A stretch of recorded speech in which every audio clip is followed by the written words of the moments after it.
Good morning, class. So, in today's lecture, we will deal with Article 14 of Indian Constitution. What is Article 14 is the rule of law. और इसमें सबसे पहले हम bare act पढ़ेंगे और फिर उसके बाद इसके इम्पोर्टेंट केस लॉज, ये लीगल प्रिंसिपल क्या कहती है, ये सब पढ़ेंगे. So now take out your bear acts and read Article 14 with me. Article 14 is equality before law, जिसको हम रूल ऑफ लॉ भी कहते हैं. सबसे पहली बात, रूल ऑफ लॉ किसका कॉन्सेप्ट है, किसने, कौन से जुरिस्ट ने रूल ऑफ लॉ को हमें दिया? So that is A V dicey.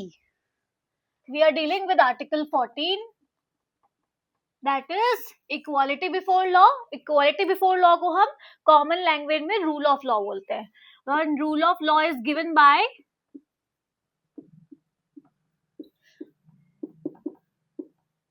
A.V. Dicey. A.V. Dicey is British constitutional expert. Now, rule of law. The state shall not deny to any person. What does this any person mean? कि वो person citizen भी हो सकता है और non citizen भी. ठीक है? The state shall not deny to any person equality before law or equal protection of laws within the territory of India. सबसे पहले बेयर एक्ट को हमेशा तोड़ के पढ़ना सीखो. The state shall not deny. State मना नहीं करेगी किस चीज के लिए? टू, पहले किसको मना नहीं करेगी? To any person. Any person includes citizen as well as non citizen. क्या नहीं मना करेगी? Equality before law. अब दो नोमेनक्लेचर्स आ जाते हैं रूल ऑफ लॉ के. First one is equality before law and the second one is equal protection of law. Equal protection of law. अच्छा, अब इन दोनों का ओरिजिन क्या है? Equality before law is British origin. British constitution से हमने ये अडॉप्ट किया है. Okay, and this is the product of American constitution. Equality before law is the product of American constitution. ये equality before law, this is a negative concept. अच्छा, मैं इसे negative concept क्यों कह रही हूं ये मैं अभी आपको बताऊंगी. This is negative and equal protection of law, this is positive concept. So this is positive concept. अब सबसे पहले हमें यह पढ़ना है कि इक्वालिटी बिफोर लॉ का मतलब क्या है. कि everyone is subject to the law. Everyone is equal to the subject of law. मान लो ये कोई भी लॉ है, इसके सामने सब इक्वल हैं. ठीक है? So equality before law basically means कि everyone is within the limits of law. Everyone has to follow one law, that is constitutional law. This is British से हमने ये अडॉप्ट किया है. अच्छा, मैं इसे नेगेटिव कॉन्सेप्ट क्यों कह रही हूँ? क्योंकि ये किसी भी क्लास को या किसी भी ग्रुप ऑफ इंडिविजुअल्स को, किसी को भी ये ऊपर नहीं रखता है. आई मीन कि इसके सामने सब इक्वल है. ये किसी को कोई स्पेशल प्रिविलेज नहीं प्रोवाइड करता. That is why this is known as negative concept of law. And equal protection of law, equality in equal circumstances. ये इसका मतलब क्या होता है? Equality in equal circumstances. अरे कोई ग्रुप है जो कि बहुत ऊपर है, कोई ग्रुप है बहुत नीचे है. अगर लॉज इन दोनों के लिए इक्वल रहेंगे तो जो नीचे वाला है वो तो डाउन ट्रोडन ही रह गया ना. तो इक्वालिटी तब होनी चाहिए जब दोनों ग्रुप्स इक्वल हों. तो इक्वल प्रोटेक्शन ऑफ लॉ क्या बोलता है कि इक्वालिटी इन इक्वल सर्कमस्टांसेस. ठीक है? अगर ये ग्रुप दोनों इक्वल हैं तो लॉ इनके लिए इक्वल होगा. अगर ये ग्रुप यहाँ है और ये ग्रुप यहाँ है तो ये इक्वल नहीं है, इन्हीं के बीच में डिफरेंस है, तो इनके लिए लॉ भी अलग ही होगा. सो that is equal protection of law. Now this is taken from the American constitution. सबसे इंपॉर्टेंट क्वेश्चन प्री का. And why this is called positive concept? क्योंकि ये एक हमको रीजनेबल क्लासिफिकेशन, हमको एक ग्राउंड ऑफ पॉजिटिव डिस्क्रिमिनेशन देता है, ठीक है. That is why this is known as positive concept. Now what is the basic difference, इनमें कुछ डिफरेंस है या नहीं है. Equality before law and equal protection of law. So आप ऐसा समझो जैसे एक कॉइन होता है ना, उसकी दो साइड्स हैं, एक के बिना दूसरा बेकार है. अगर इक्वालिटी बिफोर लॉ का वॉयलेशन हुआ है तो इक्वल प्रोटेक्शन ऑफ लॉ का होगा. अगर इक्वल प्रोटेक्शन ऑफ लॉ का वॉयलेशन हुआ है तो इक्वालिटी बिफोर लॉ का भी वॉयलेशन हुआ होगा, ठीक है. So this is these. Now we will deal with the four key principles and important features of rule of law. A V Dicey ने हमें क्या क्या बताया है रूल ऑफ लॉ के बारे में, अब हम ये पढ़ेंगे.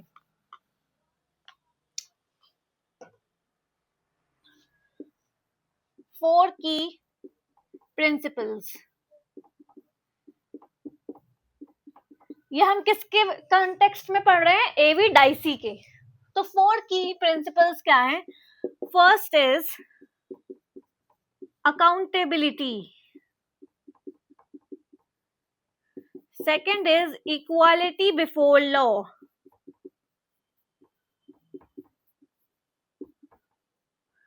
Third is independence of judiciary,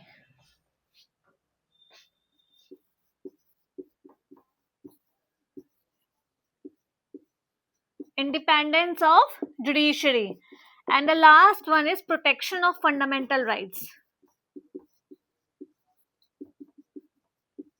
ये फोर की प्रिंसिपल्स हमको किसने बताया है, एवी डाइसी ने. अकाउंटेबिलिटी मतलब जैसे कि for example article 75 sub clause 3.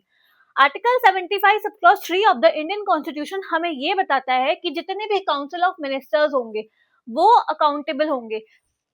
Council of ministers ही नहीं बल्कि 3 ऑर्गन्स ऑफ द गवर्नमेंट. कौन कौन से होते हैं, लेजिस्लेटिव जो कि लॉ मेकिंग बॉडी होती है, executive implementing body, and judiciary interpreter of the laws.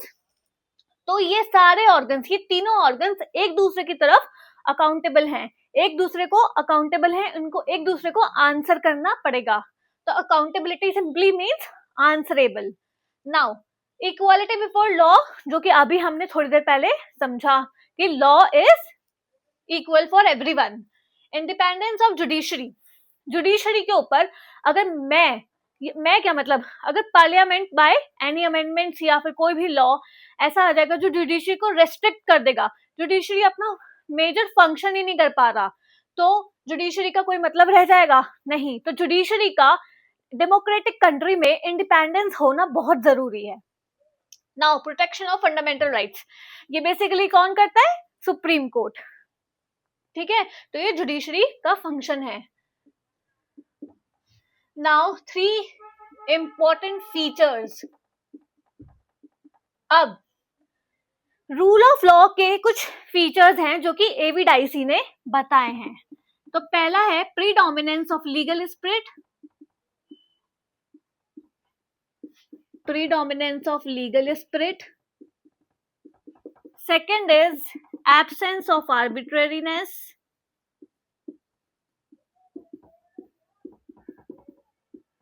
अच्छा, ये एग्जाम में आ जाता है प्री में कि बताओ इसमें से कौन सा एवी डाइसी का कॉन्सेप्ट नहीं है. And the last one is equality before law, EBL लिख दिया मैंने, that is equality before law.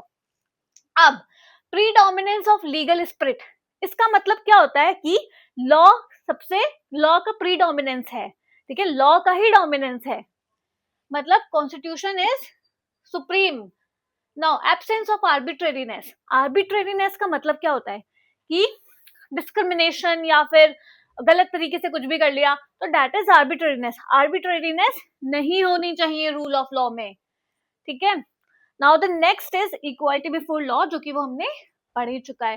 So these are the 4 की principles and 3 important features of rule of law. Now we will move towards the important case that. अच्छा ये बताओ मुझे, rule of law is the basic structure of constitution, ये किस case में बोला गया था? तो ये बोला गया था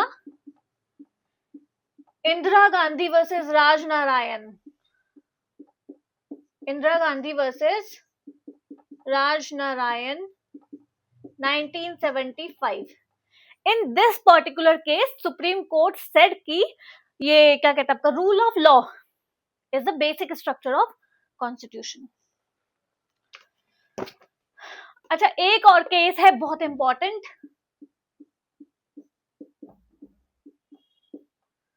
नालसा, ये कौन से ईयर का है? That is from 2015 versus union of India 2015. NALSA versus union of India, ये अक्सर प्री में पूछ लिया जाता है और ये है ट्रांसजेंडर से रिलेटेड.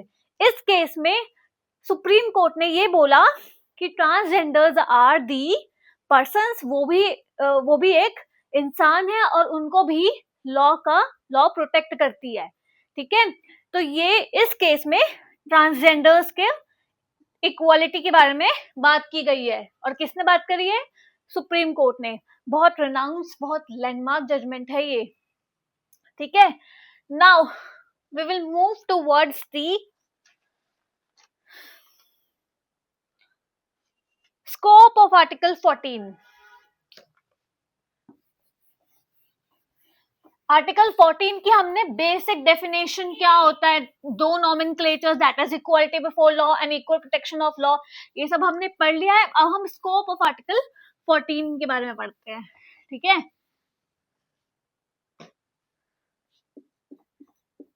स्कोप ऑफ आर्टिकल 14, इसको हम किस किस वे में पढ़ेंगे? Reasonable classification,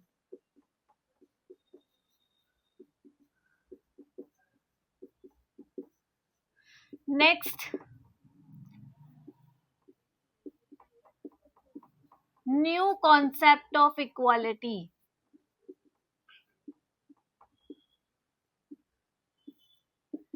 and the last one is natural justice की जो प्रिंसिपल्स हैं उससे रिलेटेड हम इस चीज को पढ़ने वाले हैं. ठीक है, अच्छा, now we will going to start with the reasonable classification. सबसे पहली बात, ये आर्टिकल 14 जो है वो खुद ही रीजनेबल क्लासिफिकेशन को प्रमोट करता है. Firstly you have to understand what is reasonable classification. Reasonable मतलब क्या होता है कि कुछ बहुत ही सही है, मतलब रीजनेबल है. ठीक है, ठीक है. क्लासिफिकेशन मतलब डिवाइड करना. अब इसका मतलब क्या हुआ अगर हम इस दोनों को जोड़ें, रीजनेबल प्लस क्लासिफिकेशन, तो इसका मतलब ये है कि अगर कोई ग्रुप है, ठीक है, वो एक ग्रुप है जो बहुत ही ज्यादा डाउन ट्रोडन है और एक ग्रुप है जो बहुत ज्यादा अपवर्ड है, तो इन दोनों के बीच में हम अगर एक लॉ ला देंगे तो डाउन ट्रोडन वालों के साथ तो डिस्क्रिमिनेशन हो गया. रीजनेबल क्लासिफिकेशन का मतलब ये है कि कुछ ऐसा लॉ लाओ जो इन वालों को, जो डाउन ट्रोडन है, उनको अपवर्ड इनके बराबर लाया जा सके. तो वो हम रीजनेबल क्लासिफिकेशन के थ्रू लाएंगे. रीजनेबल क्लासिफिकेशन का मतलब है कि एक ग्रुप को ऊपर लाना, ठीक है, कैसे भी करके. सो दैट इज रीजनेबल क्लासिफिकेशन. अब एक होता है इसको एक और लैंग्वेज में हम क्या बोल सकते हैं? Positive discrimination.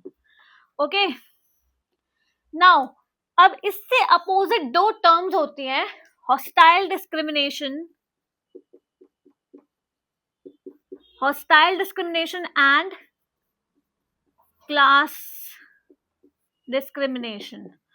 हॉस्टाइल डिस्क्रिमिनेशन का मतलब होता है नेगेटिव डिस्क्रिमिनेशन, कि मतलब कोई भी हम उसको नेगेटिवली, मतलब रीजनेबल जो हमने क्लासिफिकेशन किया है वो रीजनेबली नहीं है, वो हॉस्टाइल. और क्लास डिस्क्रिमिनेशन का मतलब क्या होता है कि जैसे कोई भी क्लास हुई, जैसे एडवोकेट्स एक क्लास हो गई, डॉक्टर्स एक क्लास हो गई, तो किसी एक क्लास को इतनी प्रिविलेज दे देना, ठीक है, तो वो होता है क्लास डिस्क्रिमिनेशन. तो ये भी नहीं होनी चाहिए रूल ऑफ लॉ में, हॉस्टाइल डिस्क्रिमिनेशन भी नहीं होना चाहिए एंड क्लास डिस्क्रिमिनेशन भी नहीं होना चाहिए. जैसे क्लास डिस्क्रिमिनेशन के ऊपर एक केस आया हुआ है। जैसे फॉर एग्जाम्पल क्या हुआ था कि लेट 90s में सुप्रीम कोर्ट का एक ऑर्डर आया और उन्होंने ये बोला कि जितने भी एडवोकेट्स हैं 45 इयर्स, मतलब जितने भी 45 इयर्स के बाद AIBE में एनरोल करते हैं अपने आप को एज अ एडवोकेट, तो वो प्रैक्टिस नहीं कर पाएंगे 45 इयर्स के बाद, तो वो प्रैक्टिस नहीं कर पाएंगे। लेकिन आपको नहीं लगता सो दिस जो ये उन्होंने लॉ बनाया है कि क्लास डिस्क्रिमिनेशन है, ठीक है ना? सो दिस इज, क्योंकि और क्लासेस में क्या होता है, जैसे मान लो डॉक्टर्स है या कोई भी क्लास है, ठीक है, तो उनके लिए तो रिटायरमेंट एज 45 इयर्स नहीं है। तो इसमें क्या बोला कि ये क्लास डिस्क्रिमिनेशन है, और ये केस और सुप्रीम कोर्ट ने अपने एक केस में इसको, जो ये मैंने अभी आपको रूलिंग बताया कि 45 इयर्स वाला, इसको स्ट्रक डाउन कर दिया। उस केस का नाम लिख लो आप, क्योंकि ये केस भी बहुत बार प्री में पूछ लिया जाता है। केस का नाम है Indian council of legal aid and advice, Indian council of legal aid and advice versus bar council of India 1995, ठीक है। So this is hostile and class discrimination. Okay, so now अब हम इससे रिलेटेड कुछ case laws पढ़ेंगे जिससे हम reasonable classification का मतलब समझेंगे, ठीक है? ठीक है, Samatha versus state of Andhra Pradesh, बहुत इंपॉर्टेंट केस है क्योंकि इसी केस में सुप्रीम कोर्ट ने एस्टैब्लिशमेंट ऑफ एगैलिटेरियन सोसाइटी की थी, ठीक है। किसका हुआ था? Establishment of egalitarian society. ये टर्म अक्सर आ जाती है और पूछते हैं कौन से केस में सुप्रीम कोर्ट ने इंट्रोड्यूस करी थी, तो आंसर है Samatha versus state of Andhra Pradesh, ठीक है। सो नाउ इस केस में सुप्रीम कोर्ट ने ये बोला कि जो आपका रीजनेबल डिस्क्रिमिनेशन है that is also known as positive discrimination. इसी केस में सुप्रीम कोर्ट ने इसका दूसरा नाम बताया, रीजनेबल क्लासिफिकेशन का, ठीक है। और सुप्रीम कोर्ट ने बोला कि this reasonable classification is primarily a judicial formula to segregate different groups of society existing in our political group. In this case, Supreme Court ने ये बताया कि ये reasonable classification एक ऐसा judicial formula है जिसके थ्रू हम ये ऑब्जर्व कर सकते हैं, डिफरेंट ग्रुप्स ऑफ सोसाइटीज को ऑब्जर्व कर सकते हैं और ये समझ सकते हैं कि हमें किसको रीजनेबली प्रोटेक्ट करना है, ठीक है। So this was held in this case. Now एक और इम्पोर्टेंट केस है इससे रिलेटेड, उसका नाम है state of West Bengal versus Anwar Ali Sarkar. State of West Bengal versus Anwar Ali Sarkar. Supreme court ने इस पर्टिकुलर केस में दो ऐसी कंडीशंस बताई जिसमें आपका मतलब रीजनेबल क्लासिफिकेशन की दो कंडीशंस बताई सुप्रीम कोर्ट ने इस केस में, और वो कंडीशंस क्या थी? So the first one is there should be intelligible differentia. Intelligible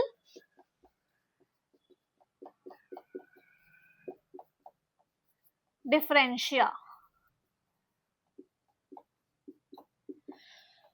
ठीक है। इंटेलिजिबल डिफरेंशिया क्या बोला कि इंटेलिजिबल डिफरेंशिया मतलब क्या होता है कि reasonable classification between different groups existing in the society.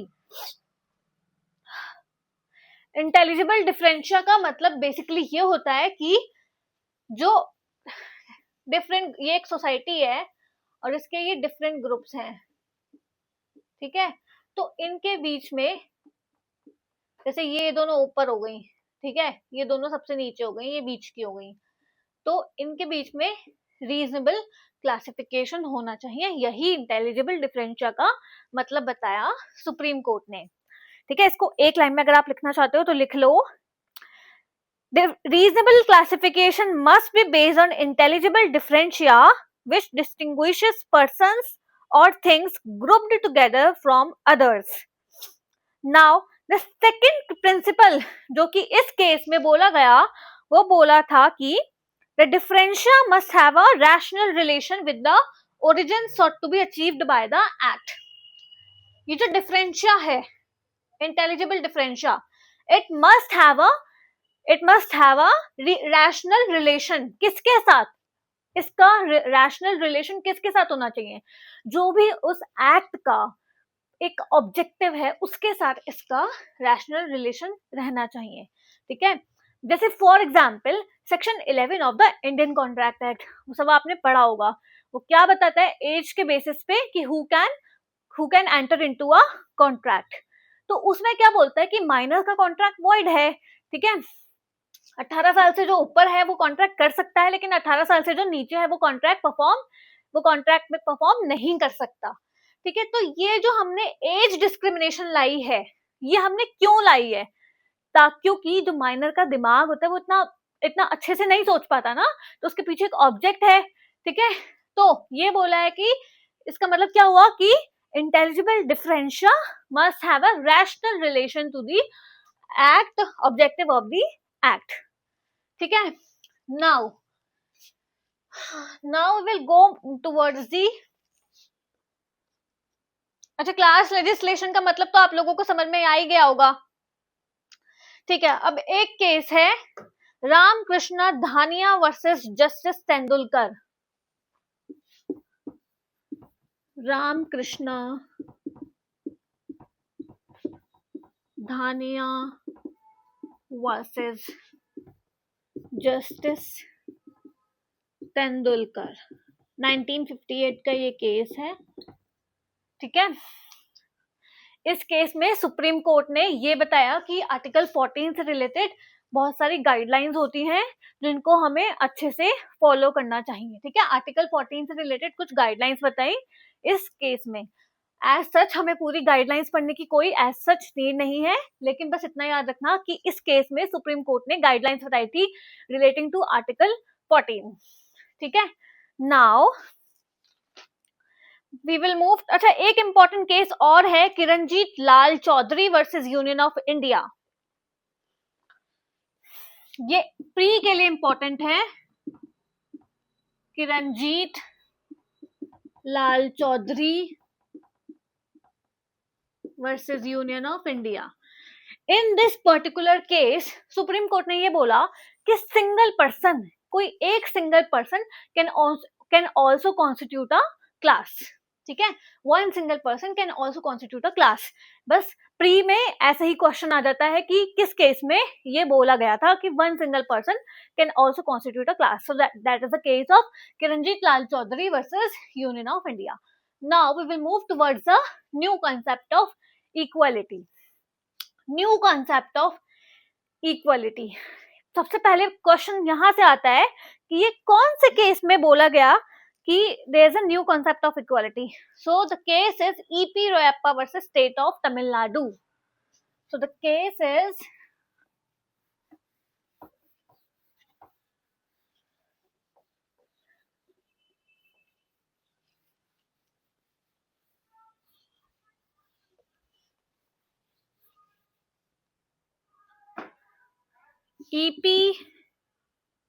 EP रोयप्पा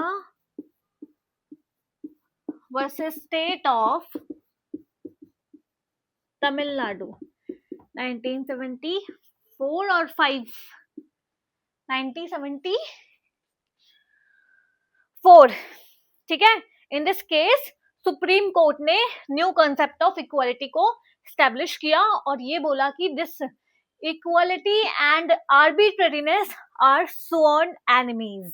मतलब इक्वालिटी हमेशा वर्सेस रहेगी आर्बिट्रेरीनेस के. ठीक है, आर्बिट्रेरीनेस के हमेशा वर्सेस रहेगी. ये दोनों एक दूसरे के जानी दुश्मन है, मतलब एक सांप है और एक नेवला है. ठीक है, सो इक्वालिटी वर्सेस आर्बिट्रेरीनेस. और सुप्रीम कोर्ट ने इसी केस में डॉक्ट्राइन ऑफ एंटी आर्बिट्रेरीनेस को स्टैब्लिश किया. जैसे कि नाम बता रहा है, what is this doctrine means is कि arbitrariness, there should be always absence of arbitrariness. Arbitrariness नहीं होनी चाहिए. So this is all about doctrine of anti arbitrariness. ठीक है. Now और क्या बोला गया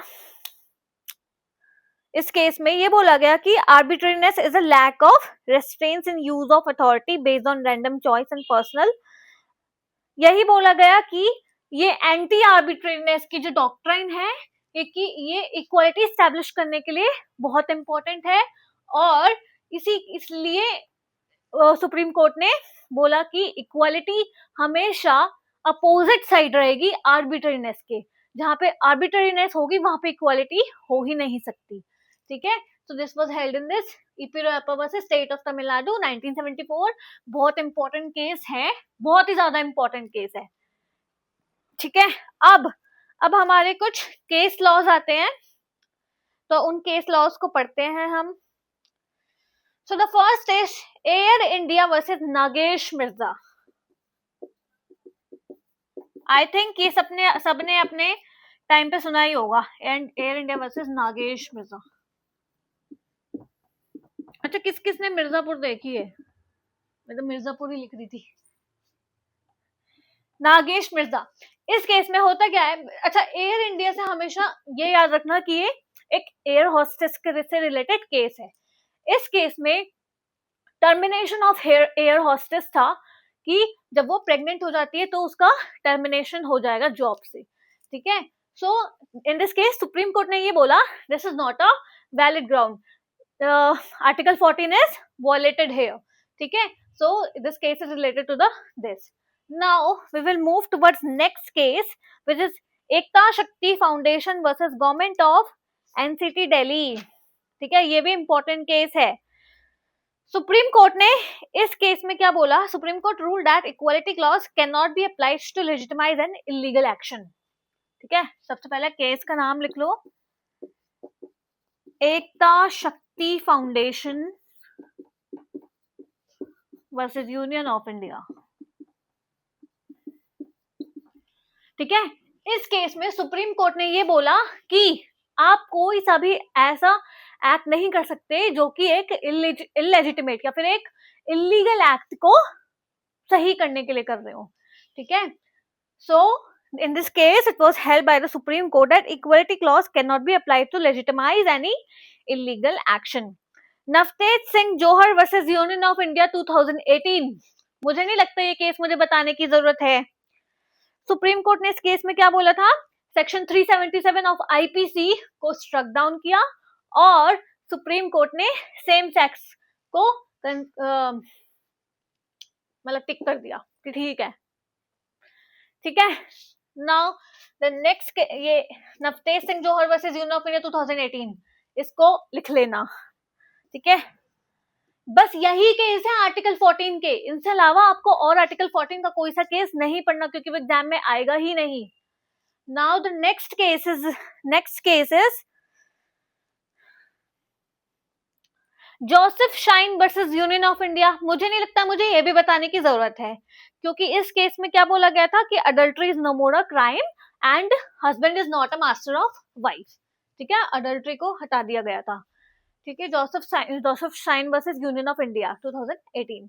now the next and last case है इसका, जो कि अभी बहुत इंपॉर्टेंट केस है, Indian Young Lawyers Association versus state of Tamil Nadu. इस केस जिसको हम कहते हैं famously known as Sabarimala sample case. इस केस मतलब इसमें जैसे गर्भगृह होता है किसी भी मंदिर का. ठीक है. मतलब जैसे ही आप मंदिर में एंटर करते हो तो गर्भगृह होता है. ठीक है. तो उसमें वुमेन्स का आना अलाउड नहीं था. सो this is also violation of article 14, equality before law. सब इक्वल कहाँ है? आपने तो वुमेन्स को अलग कर दिया. ठीक है. So this is related to this Sabarimala sample case. जब ये चला था तो बहुत सबने सुना होगा इसके बारे में. 2019 का ये केस है. Now the next case is Ajay Hasia versus Khalid Mujib, जो मैंने आपको पहले भी अपनी क्लासेस में बताया है. ये